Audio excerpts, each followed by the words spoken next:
Welcome back, everyone. Happy to have you to be able to join in our next lesson in this series, Self-Introduction.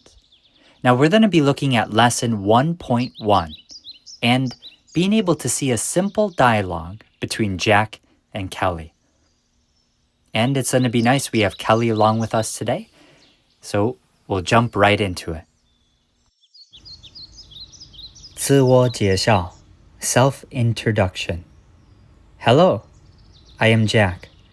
你好，我是 Jack. Hi, I am Kelly. Hello, 我是 Kelly. Nice to meet you, Kelly. 很高兴认识你 Kelly. Nice to meet you too. 我也很高兴认识你. Hey, Kelly, thanks for helping out with this video. 谢谢你的帮助. No problem, I'm happy to help. 不用谢. Now, throughout our lessons, we're going to have these different language notes sprinkled throughout. So please take your time to look them over, think about them, and try to apply them in your language learning journey.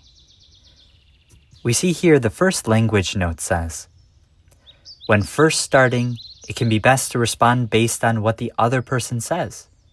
Keep it simple.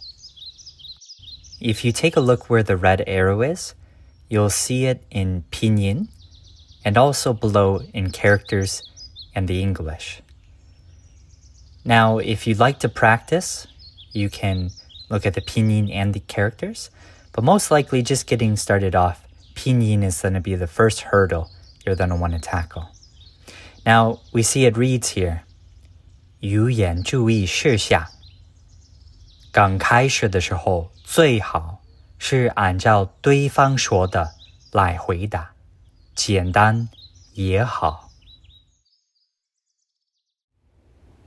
I encourage you to take this opportunity, go over the dialogue, repeat it, listen, and say it out loud.